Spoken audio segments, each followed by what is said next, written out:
मेरे घर के हालात बहुत खराब थे।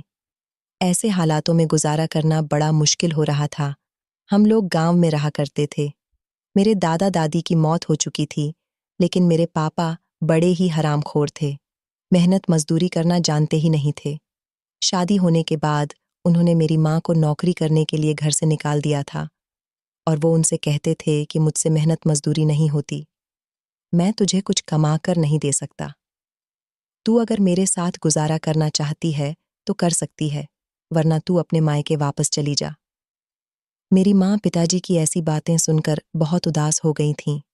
वो ऐसे इंसान के साथ जिंदगी गुजारना तो नहीं चाहती थी, मगर वो अपने मायके भी नहीं जा सकती थी, क्योंकि वो ये बात अच्छी तरह से जानती थी कि अगर वो अपने मायके चली गई तो वहां पर उनकी भाभियां उनका बुरा हाल कर देंगी, उनको सुकून से नहीं रहने देंगी। इसलिए मेरी माँ ने यही सोचा कि उन्हें जैसे तैसे जिंदगी इसी घर में गुजारनी होगी। और फिर कुछ समय बाद मेरी माँ को पता चला कि वो प्रेग्नेंट है। मेरी माँ इस बच्चे के खातिर भी मेरे पिता को छोड़कर नहीं जा सकती थी। अब उनके पास नौकरी करने के अलावा कोई दूसरा रास्ता नहीं था, क्योंकि घर के हालात बहुत खराब हो गए थे। घर में खाने पीने के लिए कुछ भी नहीं बचा था। मेरे पिताजी शराबी थे। उनकी शराब पीने की लत ने उनके पूरे घर को तबाह करके रख दिया था। मेरी माँ जितना कमाकर लाती, पिताजी उनसे ले लिया करते थे और वो शराब के अड्डे पर जाकर बैठ जाते थे। महंगी से महंगी शराब पिया करते थे। यही वजह थी कि उन्होंने माँ को नौकरी करने के लिए घर से निकाल दिया था। इसमें उनका बहुत फायदा था। वो सारा दिन शराब के नशे में धुत पड़े रहते थे और मेरी माँ ऐसी हालत में भी लोगों के घरों में जाकर काम किया करती थी। मेरी माँ को ऐसी हालत में ना तो किसी तरह का आराम मिल पा रहा था, न कोई खुशी, और ना ही उनको खाने के लिए कुछ मिलता था। वो जिन लोगों के घरों में काम करती थी, उनके घर में अगर कभी कभी खाना बच जाता तो वो लोग मेरी माँ को खाना दे दिया करते थे। इस तरह मेरी माँ घर आने के बाद खाना खा लिया करती थी और उसमें भी थोड़ा सा खाना पिताजी के लिए बचा दिया करती थी। एक औरत गरीब इंसान के साथ जिंदगी गुजार सकती है, मगर शराबी इंसान के साथ जिंदगी गुजारना बड़ा मुश्किल होता है। मेरी माँ ने मेरे पिता को ना छोड़ने का फैसला बहुत गलत किया था, क्योंकि वो नहीं जानती थी कि मेरे पिता कितने गिरे हुए इंसान थे। उन्होंने अपने फायदे के लिए ही तो मेरी माँ को मजबूर कर दिया था। वो चाहे तो अपने मायके जा सकती हैं, वरना नौकरी कर सकती हैं, क्योंकि दोनों ही हाल में मेरे पिताजी का फायदा था। वो ये बात अच्छी तरह से जानते थे कि मेरी माँ कभी भी अपने मायके नहीं जाएगी, क्योंकि मेरे पिताजी की हरकत जानते हुए भी मेरी माँ के भाई भाभी ने मेरी माँ को घर से निकालने के लिए उनकी शादी एक शराबी के साथ कर दी थी। ये भी नहीं सोचा कि वो सारी जिंदगी किस तरह इस आदमी के साथ गुजारा करेगी। कुछ भाई भाभियां ऐसे ही होते हैं जिन्हें अपने घर की बहनें बोझ लगती हैं। जब बच्चों के सर पर उनके माता पिता का साया नहीं होता तो लोग उनका फायदा उठाने लगते हैं। मेरी माँ बहुत मजबूर थी, बहुत तकलीफ से गुजर रही थी। बड़ी मुश्किल से उन्होंने मुझे जन्म दिया था। मेरी माँ के अंदर बहुत कमजोरी आ गई थी। उसके बाद उन्हें मेरी भी परवरिश करनी थी। मेरे जन्म के दूसरे ही दिन मेरे पिता ने मेरी माँ को बहुत मारा था और उनसे कहा था कि जाकर पैसे लेकर आ, मुझे शराब पीनी है। मेरी माँ मौत से लड़कर मुझे जन्म दे चुकी थी, तो ऐसी हालत में वो घर से निकलकर कामकाज कैसे कर सकती थी। मेरे पिता एक इंसान नहीं, बल्कि इंसान के रूप में दरिंदा थे, जिन्होंने मेरी माँ के साथ बहुत बुरा किया था। मेरी माँ रो रही थी, बिलख रही थी, मगर उनका कहना यही था कि अगर तूने मुझे पैसे नहीं लाकर दिए तो मैं तेरी बेटी को बेच दूंगा। मेरी माँ बहुत मजबूर थी। उसकी हालत ऐसी नहीं थी कि वो कोई काम काज कर सके या फिर बिस्तर से भी उठ सके। बड़ी मुश्किल से मेरी माँ मुझे गोद में लेकर चलती हुई उस घर की मालकिन के पास गई जिनके यहाँ वो काम किया करती थी। वो मालकिन बहुत अच्छी औरत थी। उसने जब देखा कि अभी 2 दिन पहले ही तो मेरी माँ ने बच्ची को जन्म दिया है और अब वो उनके यहाँ उसको गोद में लेकर चलती हुई क्यों आ रही है, उन्होंने इस बारे में मेरी माँ से पूछा तो मेरी माँ ने उनको पूरी कहानी बताई कि उनका पति किस तरह से उन पर अत्याचार कर रहा है। मालकिन को मेरे पिता पर बड़ा गुस्सा आया था और मेरी माँ पर बहुत रहम आया था। उन्होंने कहा, अगर तुम्हारा पति ऐसा ही है तो फिर तुमने इस बच्ची को क्यों जन्म दिया? तुम्हें इस बच्ची को अपने पेट में ही मार देना चाहिए था। तुम्हारा पति शराबी है, कोई काम धंधा भी नहीं करता, तो तुम कैसे अपने और अपनी बेटी का गुजारा करोगी? मेरी माँ कहने लगी कि जिस तरह मैं पहले करती थी, उसी तरह से कर लूंगी। मगर अभी आप मेरी मदद कर दो। अभी मेरी हालत ऐसी नहीं है कि मैं आपके घर पर काम करूं। आप मुझे थोड़े से पैसे उधार दे दो, ताकि मैं अपने पति को दे सकूं।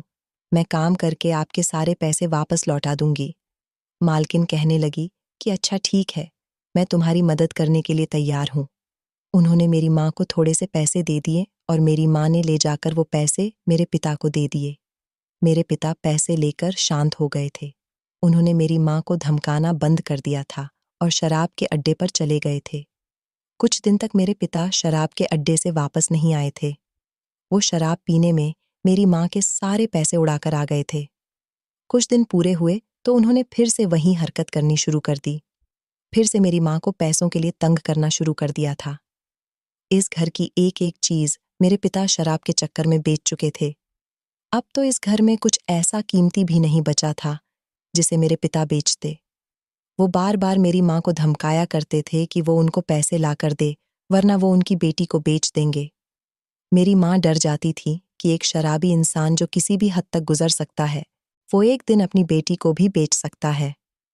मेरी माँ ने जल्द से जल्द खुद को ठीक करने की कोशिश की थी और फिर वो मुझे लेकर जल्द ही लोगों के घरों में काम करने जाने लगी थी। उस समय मैं बहुत छोटी थी। मेरी माँ मुझे दूध पिलाकर जल्दी से सुला दिया करती थी और अपना काम कर लिया करती थी। मालकिन को भी कोई ऐतराज नहीं होता था कि वो अपनी छोटी सी बच्ची को वहां लेकर जाती थी, बल्कि मालकिन तो मेरी माँ पर बहुत तरस खाती थी। मालकिन ने जो पैसे मेरी माँ को उधार दिए थे, वो भी माफ कर दिए थे। उन्होंने कहा था कि तुम बहुत परेशान हो, मैं तुमसे वो पैसे नहीं लूंगी। मेरी माँ मालकिन के घर का काम करती, अपना और मेरा गुजारा करती और बाकी के पैसे पिताजी ले लिया करते थे। जिंदगी इसी तरह से गुजर रही थी। हालात से जंग जीतकर मेरी माँ ने मेरी परवरिश की थी और फिर मेरी उम्र 10 साल हो गई थी। मेरी माँ मेरा बहुत ख्याल रखती थी। मेरी माँ मेरे पिता से छुपकर मेरे लिए पैसे इकट्ठे करती थी। वो चाहती थी कि मैं पढ़ लिख कर कामयाब इंसान बनूं, अपनी माँ का सहारा बनूं और उसकी जिंदगी से सारी परेशानियों को दूर निकाल फेंक दूं।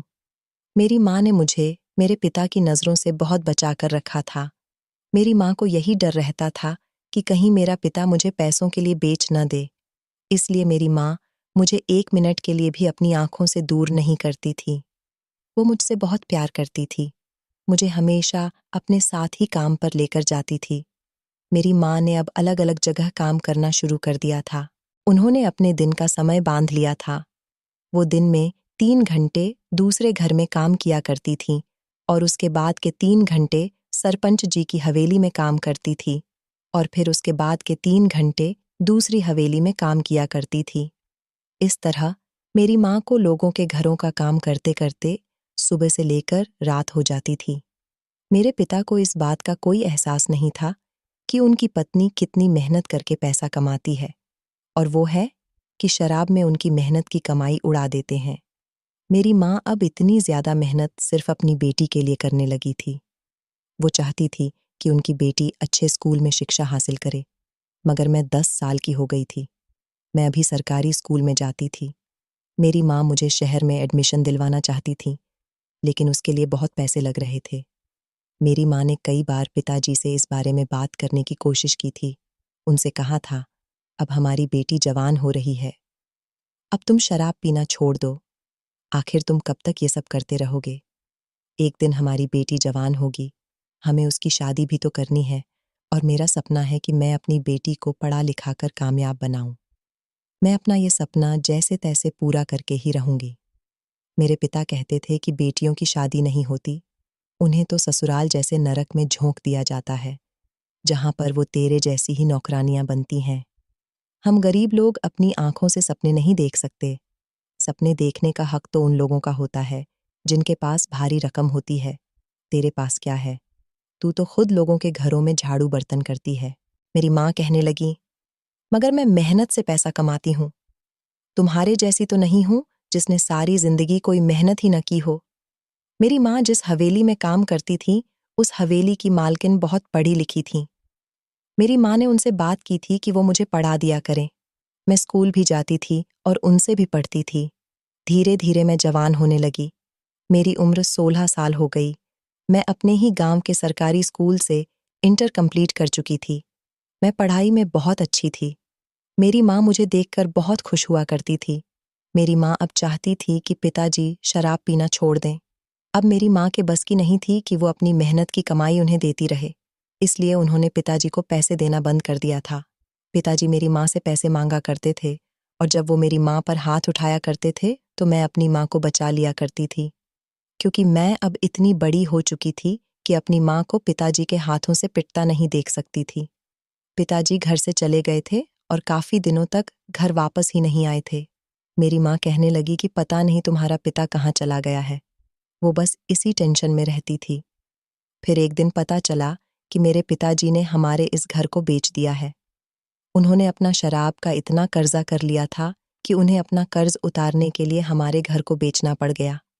ले देकर हमारे पास ये घर ही तो था, ये घर भी मेरे पिता ने बेच दिया था, क्योंकि गांव की ज़मीन ज़्यादा महंगी नहीं थी। हमारा घर छोटा सा था, इसलिए इसकी कीमत भी ज़्यादा नहीं थी, मगर ये हमारे सर पर साया बना हुआ था। अब हम लोग कहाँ जाते? बड़ी मुश्किल से हमें अपने ही गांव में एक किराए का मकान मिल गया था। मेरी माँ के लिए अब घर का किराया देना भी बढ़ गया था। पिताजी की इतनी उम्र हो गई थी, मगर वो सुधरने का नाम ही नहीं ले रहे थे। एक के बाद एक वो मेरी माँ की जिंदगी में मुसीबतें खड़ी करते जा रहे थे। मैं अपनी माँ की परेशानी देखकर बहुत परेशान रहती थी। मेरी माँ मुझे कहती थी कि तुम बस अपनी पढ़ाई पर ध्यान दो, बाकी का सब मुझ पर छोड़ दो। अब हमारे सिर पर छत भी नहीं थी। मेरा इंटर कंप्लीट हुए अभी 3 महीने गुजरे थे और मुझे कॉलेज में भी एडमिशन लेना था, मगर एडमिशन लेने के लिए मेरी माँ के पास पैसे ही नहीं थे। उन्होंने कुछ पैसे जोड़ कर रखे हुए थे। उन्होंने मुझे शहर भेज दिया था और कहा था कि जाकर तुम अपने एडमिशन का बंदोबस्त करो। अभी तो इतने पैसे ही ले जाओ, थोड़े पैसों का इंतजाम मैं बाद में कर दूंगी। मैं जितने पैसे लेकर गई थी, उन पैसों में मेरा एडमिशन हो गया था। मेरी माँ की मेहनत की वजह से मेरा एडमिशन हो गया था, वरना मैं शायद कभी पढ़ न पाती। मेरी माँ मेरी पढ़ाई पूरी करवाने के लिए मेहनत में लगी हुई थी। उसके बाद पिताजी ने हम पर एक और मुसीबत डाल दी थी। पिताजी ने किसी कंपनी के एजेंट से बात की थी। उन्होंने अपने नाम पर लोन पास करवाया था। मेरे पिताजी को पैसों की बहुत ज़रूरत पड़ रही थी। ऐसा इसलिए था क्योंकि वो महंगी-महंगी शराब पिया करते थे। मेरे पिताजी ने अपने शराब का कर्ज पूरा करने के लिए हमारा घर भी सस्ते दामों में बेच दिया था और अब वो इस लोन को लेने की तैयारी कर रहे थे, ताकि महंगी से महंगी शराब पी सकें। हमें पता चला कि मेरे पिताजी ये हरकत करने जा रहे हैं, तो मेरी माँ ने पिताजी के साथ रहना बिल्कुल भी पसंद नहीं किया। अब ये सब कुछ मेरी माँ की बर्दाश्त से बाहर हो चुका था। मेरी माँ जानती थी कि अब उनके पति ने उन्हें कहीं मुंह दिखाने लायक नहीं छोड़ा। इसलिए मेरी माँ ने खामोशी से अपना और मेरा सामान बांधा और हम दोनों माँ बेटी रात के अंधेरे में अपना गांव छोड़कर भाग गए थे, क्योंकि मेरी माँ ये बात अच्छी तरह से जानती थी कि पिताजी ने लोन ले लिया तो उसको चुकता कौन करेगा। उस लोन को भी मेरे पिताजी मेरी माँ पर ही डाल देंगे। मेरी माँ इतनी मुश्किल से मुझे पढ़ा रही थी, हम सबका गुजारा कर रही थी, और मेरे पिताजी थे कि मेरी माँ को कर्ज तले दबाए जा रहे थे। हम लोग भागकर शहर आ गए थे। मेरी माँ ने कहा था कि मैंने बहुत कोशिश की कि तुम्हारा पिता सुधर जाए, मगर वो इंसान कभी नहीं सुधर सकता। हम लोगों को इस शहर आने के बाद बहुत राहत मिली थी। मेरी माँ के पास कुछ पैसे थे, हमने किराए पर घर ले लिया था। मेरी माँ ने गांव की तरह यहाँ पर भी लोगों के घरों में काम करना शुरू कर दिया था। इस शहर में बहुत महंगाई थी और जिस घर में हम रहते थे वो घर भी बहुत महंगा था। घर का गुजारा करना थोड़ा मुश्किल हो रहा था। इसलिए मैंने स्कूल में टीचिंग की जॉब करना शुरू कर दी थी। मैंने सोचा था कि मैं जॉब भी करती रहूंगी और अपनी पढ़ाई भी करती रहूंगी। अभी मेरी सैलरी बहुत कम थी। हम दोनों माँ बेटी मिलकर कमाया करते थे और अपना गुजारा किया करते थे। यहाँ पर हमारी जिंदगी बहुत सुकून से गुजर रही थी, क्योंकि यहाँ ना तो हमें पिताजी की टेंशन थी और ना ही मेरी माँ को मेरे पिता के जुल्मों का शिकार होना पड़ता था। इसी तरह कई साल गुजर गए, मैं डॉक्टर तो ना बन सकी। मगर हम दोनों माँ बेटी की जिंदगी खुशहाल गुजर रही थी। हमारे पीछे वहां मेरे पिता का क्या हाल हो रहा था क्या नहीं, हमने ये भी जानने की कोशिश नहीं की। हमें शहर आए हुए 7 महीने होने वाले थे। मैं हर रोज स्कूल की छुट्टी होने के बाद घर के लिए निकलती, तो इस दौरान मैंने नोटिस किया था, जब मैं स्कूल से निकलती हूँ तो कोई उस रास्ते पर मेरा पीछा करने लग जाता है, और मैं जैसे ही पीछे पलटकर देखती हूँ तो कोई भी नहीं होता। समझ नहीं आ रहा था कि मेरे साथ ऐसा क्यों हो रहा है। मैंने इस बारे में अपनी मम्मी को कुछ नहीं बताया था, क्योंकि वो पहले से ही मेरे लिए काफी परेशान रहती थी। अब ये बात बताकर मैं उन्हें और परेशान नहीं करना चाहती थी। मेरे कॉलेज की पढ़ाई भी अच्छी चल रही थी। स्कूल के प्रिंसिपल ने अब मेरी सैलरी बढ़ा दी थी। इसीलिए मैंने अपनी माँ से मना कर दिया था कि आपको नौकरी करने की जरूरत नहीं है। अभी हम लोग किराए के ही घर में रह रहे थे। मैंने अपनी माँ से कहा था कि अब आप आराम किया करो। आपकी बेटी इस लायक हो गई है कि आपका और अपना खर्च उठा सकती है। मेरे ऐसा कहने पर मेरी माँ को एक अजीब सी तसल्ली मिली थी, और वो बहुत खुश हुई थी, क्योंकि मेरी माँ कई सालों से नौकरी कर कर के थक चुकी थी।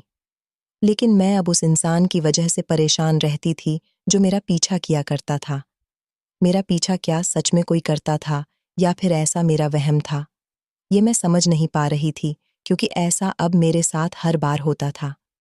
जब जब मैं घर से निकलती थी, तब तब मुझे ऐसा लगता था जैसे किसी की नज़र मुझ पर पड़ रही है, और मैं जैसे ही पीछे पलटकर देखती तो कोई भी नहीं होता था।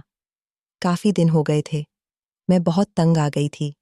इसलिए मैंने सोचा कि अब मैं इस बारे में पता लगाऊं कि आखिर मेरा पीछा कौन कर रहा है, क्योंकि काफ़ी समय बाद हम दोनों माँ बेटी की ज़िंदगी में इतने सुकून के दिन आए थे।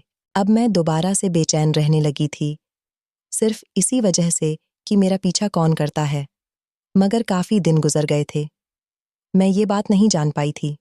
शायद कोई नहीं था, ये सिर्फ मेरा वहम था। मैं शायद इस छोटी सी बात को लेकर ऐसे ही परेशान हो रही थी। मैं अपनी माँ को भी परेशान नहीं करना चाहती थी। मैं अपनी माँ को हर तरह का आराम देना चाहती थी। इसलिए इतना लंबा समय गुजर जाने के बाद भी मैंने इस बारे में अपनी माँ को नहीं बताया था कि कोई मेरा पीछा करता है। ये बात मैंने छुपा ली थी। मैं खुद नहीं जानती थी कि क्या सच में मेरे साथ ऐसा हो रहा है, या फिर मेरी कोई गलतफहमी है। मैं किसी भी नतीजे पर नहीं पहुंच पा रही थी, क्योंकि मैं बहुत परेशान हो चुकी थी। मेरी नौकरी काफ़ी अच्छी चल रही थी। स्कूल के प्रिंसिपल ने मेरी काबिलियत देखते हुए 2 बार मेरी सैलरी बढ़ा दी थी। मैं बहुत खुश थी कि सब कुछ बिल्कुल ठीक चल रहा था। बस टेंशन तो इसी बात की थी कि जो हादसा मेरे साथ हर बार स्कूल से निकलने पर हो रहा था। एक दिन मैं बहुत खुश थी, क्योंकि स्कूल की सारी ही टीचर्स मेरी फ्रेंड बन गई थीं, और हम सब लोग घूमने के लिए जाने वाले थे। जब हम लोग घूमने के लिए गए तो मैंने देखा कि वहाँ भी कोई मेरा पीछा कर रहा था। मेरी समझ नहीं आ रहा था कि मुझे ऐसा अजीब-अजीब सा क्यों लगता था। अब तो मैं स्कूल से भी नहीं निकल रही थी। मेरे साथ यहाँ स्कूल की टीचर्स मौजूद थीं, तो फिर उनके होते हुए भी मुझे एक अजीब सा डर महसूस हो रहा था। मुझे मम्मी की भी फ़िक्र होती थी। मैं बार-बार उन्हें फ़ोन करके पूछती थी कि वो ठीक तो है ना? मम्मी कहती थीं कि तुम मेरी तरफ से परेशान मत हुआ करो। तुम पहली बार तो अपने दोस्तों के साथ घूमने गई हुई हो। तुम वहाँ खूब एन्जॉय करो, और फिर फाइनली पूरे 1 हफ्ते की ट्रिप एन्जॉय करने के बाद हम लोग वापस अपने घर आ गए थे। माँ घर आई तो मम्मी ने मुझे बताया कि जिस घर में हम रेंट पर रहते हैं, उस घर के मालिक चाहते हैं कि अब हम इस घर को खाली कर दें। मम्मी कहने लगी कि बेटा, घर को खाली करने के बाद हमें दूसरे घर में शिफ्ट होना पड़ेगा। तुम दूसरा घर तलाश करना शुरू करो। मैंने दूसरे घर को तलाश करना शुरू कर दिया था। मैं बहुत परेशान थी कि मकान मालिक को हमें इस बारे में पहले बताना चाहिए था। वो घर खाली करवाने के लिए बहुत जल्दबाजी कर रहे थे।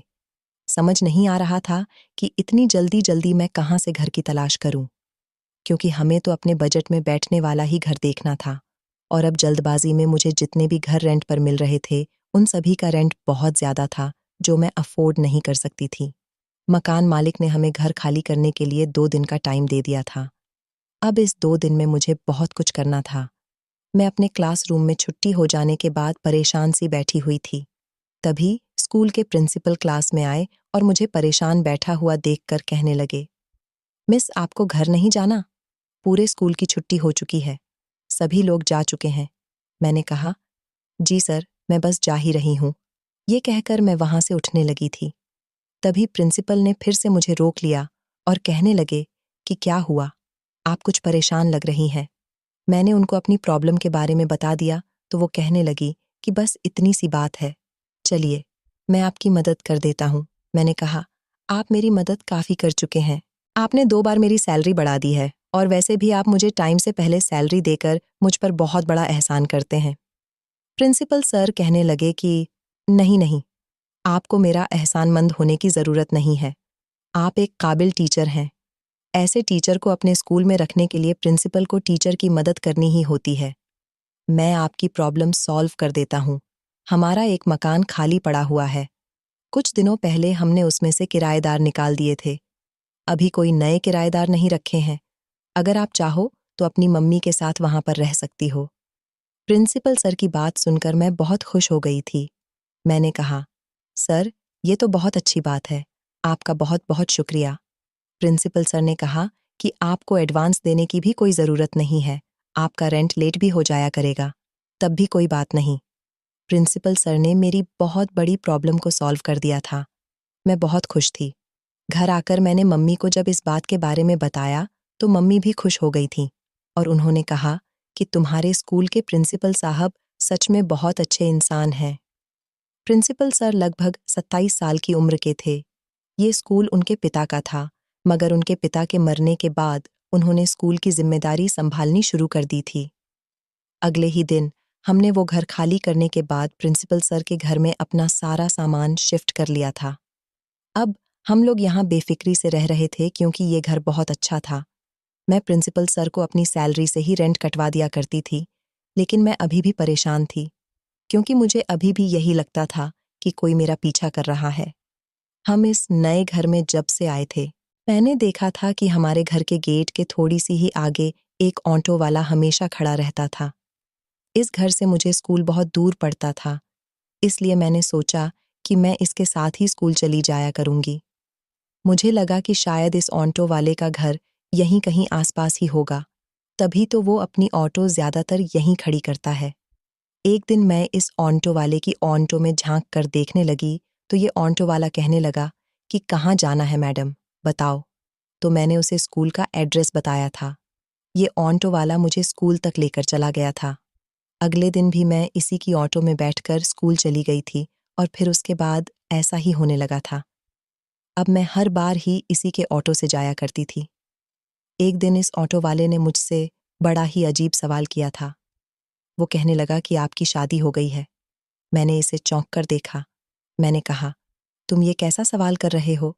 तो वह कहने लगा कि मैं जानता हूं कि आपकी शादी नहीं हुई है, लेकिन फिर भी आपसे पूछ रहा हूं कि क्या आप किसी को पसंद तो नहीं करती या फिर आपकी कहीं मंगनी तो नहीं हो गई? मैंने कहा कि नहीं नहीं, ना तो मेरी मंगनी हुई है और ना ही मैं किसी को पसंद करती हूँ। तो वो कहने लगा कि चलो, ये तो बहुत अच्छी बात है। देखना मैडम, एक दिन मेरी शादी तुम्हारे साथ होगी। उसकी ऐसी बात सुनकर मेरे होश उड़ गए थे। उसकी हिम्मत कैसे हुई कि वो इतनी बड़ी बात कह रहा था? मैंने कहा था कि ये तुम किस तरह से बात कर रहे हो? तो वो मेरी इस बात पर जोर जोर से हंसने लगा। इतनी जोर जोर से हंसने लगा कि उसे देखकर ऐसा लग रहा था कि वो कोई नॉर्मल इंसान नहीं है, बल्कि वो कोई पागल इंसान है। मैं तो उसे पैसे देकर अपने स्कूल के अंदर आ गई थी, मगर ना जाने क्यों बच्चों को पढ़ाते समय मेरे दिमाग में बार बार इस ऑटो वाले की बातें घूम रही थीं। अगले दिन फिर से जब मैं उसकी ऑटो में बैठी तो उसने फिर से मुझसे वही बात कही, देखना, एक दिन मेरी तुम्हारी शादी जरूर होगी। मैं फिर से कंफ्यूज हो गई। हालांकि उसका काम इतना होता था कि वह रोज मुझे मेरे घर से स्कूल ड्रॉप किया करता था, मगर कभी भी उसने मेरे साथ कोई बदतमीजी करने की कोशिश नहीं की थी। मैंने ये बात अपने ही स्कूल की एक टीचर को बताई तो वो मेरी बात सुनकर जोर जोर से हंसने लगी और कहने लगी कि वो ऑटो वाला जरूर कोई पागल इंसान होगा। मैंने भी उसे यही कहा, हाँ, तुम ठीक कह रही हो। कहाँ मैं खूबसूरत जवान पढ़ी लिखी लड़की और कहाँ वो मोटा सा काला सा उम्रदराज आदमी जो मुझसे शादी करने की बात करता है। वो कोई पागल ही होगा।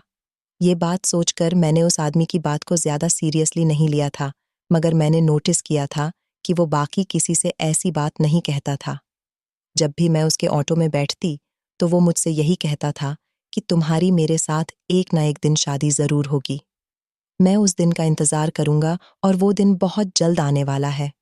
उस ऑटो वाले की बातों पर तो मैंने ध्यान देना छोड़ दिया था और जब से मैं इस ऑटो वाले के साथ इसके ऑटो में बैठकर स्कूल जाने लगी थी, मुझे एक तरह का सुकून रहता था। ऐसा लगता था जैसे अब किसी की नज़र मुझ पर नहीं पड़ती। एक दिन ऐसा हुआ कि वो ऑटो वाला मुझे छोड़ने स्कूल गया ही नहीं, क्योंकि वो वहाँ पर मौजूद ही नहीं था। मैंने सोचा कि आज मैं पैदल ही चली जाती हूँ। मैं जब स्कूल के रास्ते पर पैदल चल रही थी, तो मैंने देखा कि 2 गुंडे वहाँ पर आ गए थे। वो मेरे साथ छेड़छाड़ करने की कोशिश कर रहे थे। उन्होंने अपने चेहरे पर मास्क लगाया हुआ था। मैं उनसे बचने की कोशिश कर रही थी। मुझे बहुत डर लग रहा था। मैंने आस-पास देखा, तो मुझे कोई भी नज़र नहीं आ रहा था। मैं चीख रही थी, चिल्ला रही थी। मुझे ऐसा लग रहा था, जैसे आज मेरी इज़्ज़त इन दोनों गुंडों के हाथों नीलाम होने वाली है। वो दोनों मुझे पकड़ने की कोशिश कर रहे थे, मगर मैं तेज़-तेज़ भाग रही थी। तभी अचानक मेरी टक्कर किसी से हुई और उसने मुझे अपनी बाहों में भर लिया था।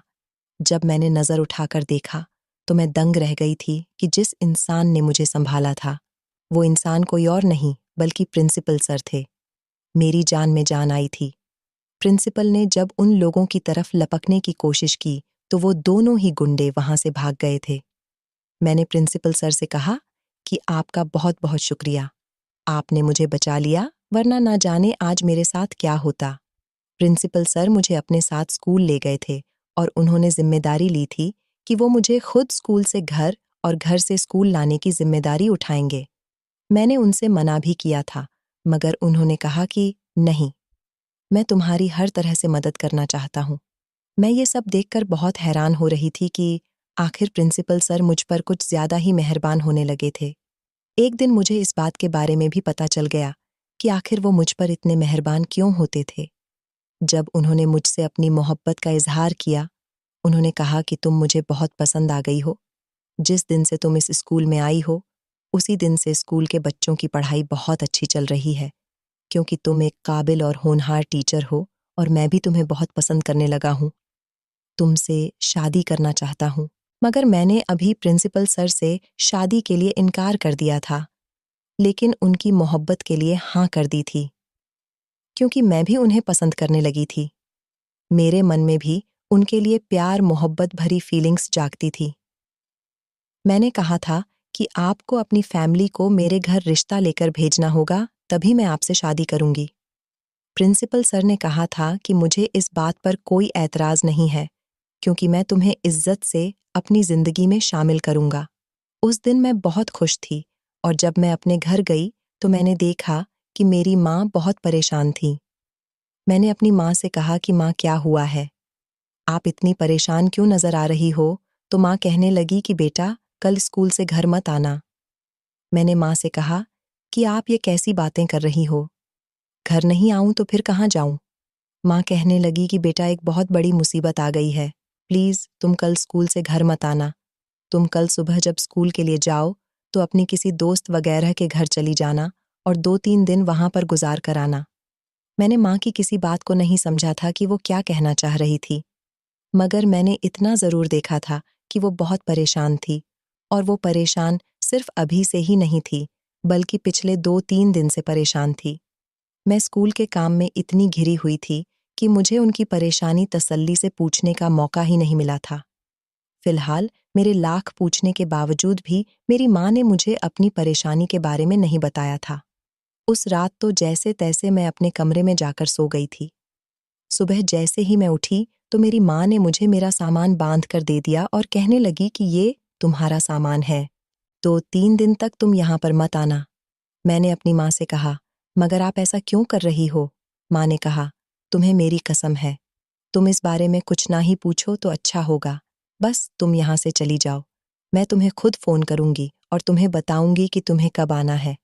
अभी तुम यहाँ से जाओ। मेरी माँ ने मुझे घर से निकालकर अंदर से दरवाज़ा बंद कर लिया था। कुछ समझ नहीं आ रहा था कि मैं क्या करूँ। फिलहाल मैं अपने सामान सहित स्कूल चली गई थी। फिर जब छुट्टी का टाइम हुआ, तो मैं सोचने लगी कि मैं अपने दोस्त के घर जाऊँ या फिर अपने घर जाऊँ। प्रिंसिपल सर ने मुझसे कहा था कि मैं तुम्हें तुम्हारे घर छोड़ देता हूँ, क्योंकि अब वो ही मुझे स्कूल से घर ले जाते थे और घर से स्कूल। मगर आज तो मेरी माँ ने मुझे मना किया हुआ था कि मुझे घर नहीं जाना। इसलिए मैंने प्रिंसिपल सर से कह दिया कि आप मुझे मेरी दोस्त दीपिका के घर छोड़ दीजिए। प्रिंसिपल सर ने मुझसे पूछा भी था कि क्या हुआ, कोई परेशानी है क्या? मगर मैंने उन्हें कुछ नहीं बताया। उनसे कह दिया कि नहीं, आज मुझे अपनी दोस्त से मुलाकात करनी है।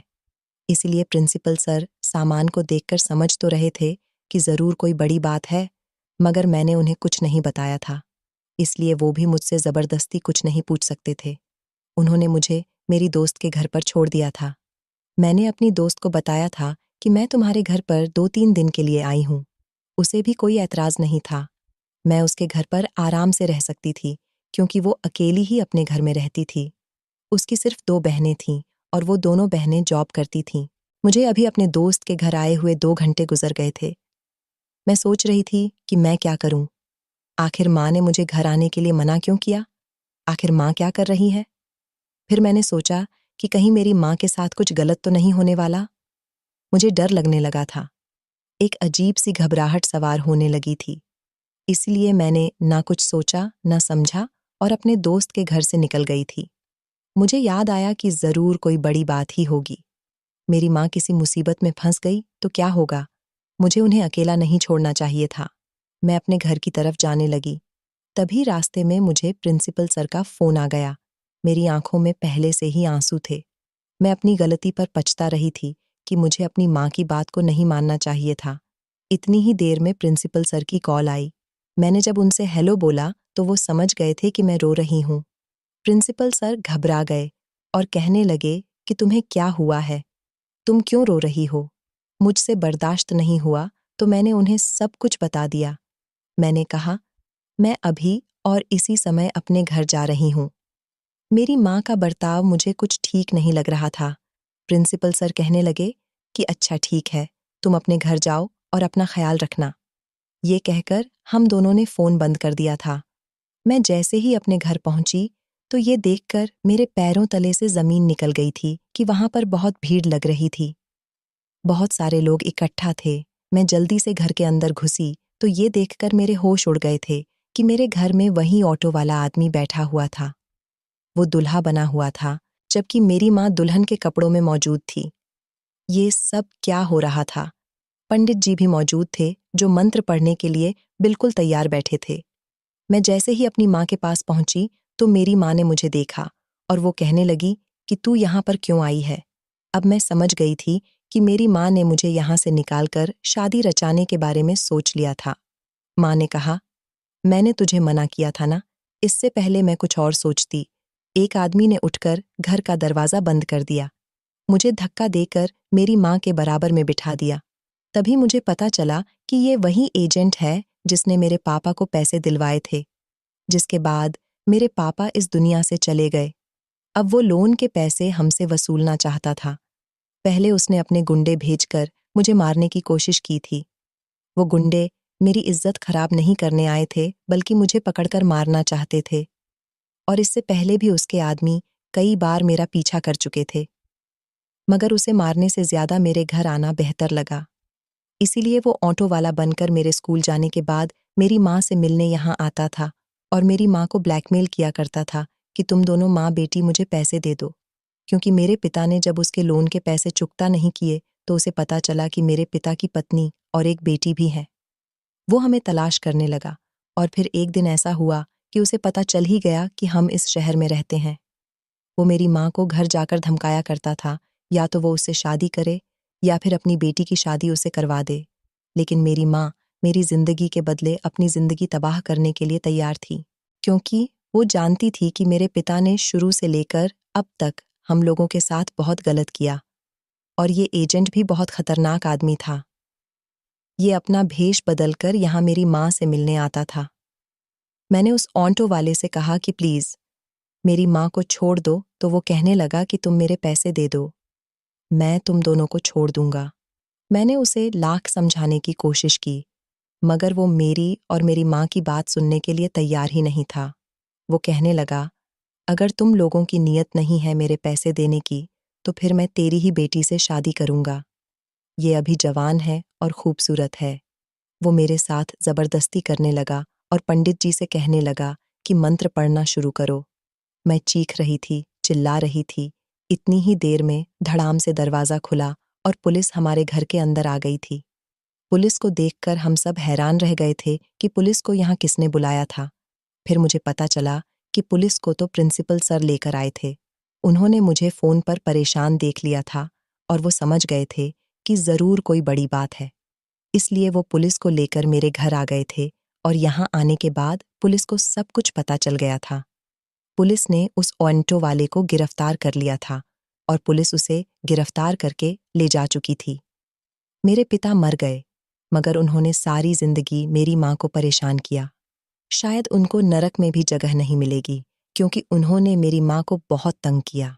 प्रिंसिपल सर ने उस आदमी को कड़ी से कड़ी सजा दिलवाई थी और फिर प्रिंसिपल ने मेरी पूरी जिम्मेदारी उठाने का फैसला किया। उन्होंने मेरी माँ से मेरा हाथ मांग लिया और उन्होंने मेरे साथ शादी कर ली। मैं अब प्रिंसिपल सर के साथ एक खुशहाल जिंदगी गुजार रही हूँ, लेकिन उन मर्दों से यही कहना चाहूंगी कि अपने गलत शौक पूरे करने के लिए किसी को मुसीबत में मत डालो। सामने वाले की मजबूरी समझो। कहीं ऐसा ना हो कि आपके शौक पूरे करते करते आपसे तंग आने वाला इंसान खुद बर्बाद हो जाए, क्योंकि जीते जी तो तुम जो चाहे कर सकते हो, मगर मरने के बाद तो तुम्हें माफ़ी मांगने तक का मौका नहीं मिलेगा। मेरे पिता को उनके की सज़ा जीते जी तो नहीं मिल सकी, मगर मुझे उम्मीद है कि भगवान ने उनको उनके की सज़ा ज़रूर दी होगी, क्योंकि उन्होंने मेरी माँ को बहुत सताया था। तो दोस्तों, इस कहानी को लेकर आपकी क्या राय है? कमेंट बॉक्स में ज़रूर बताएं और अगर कहानी अच्छी लगी हो तो प्लीज़ इसे लाइक करें, शेयर करें और चैनल को सब्सक्राइब ज़रूर करें। मिलते हैं किसी नई कहानी के साथ अगली वीडियो में। धन्यवाद।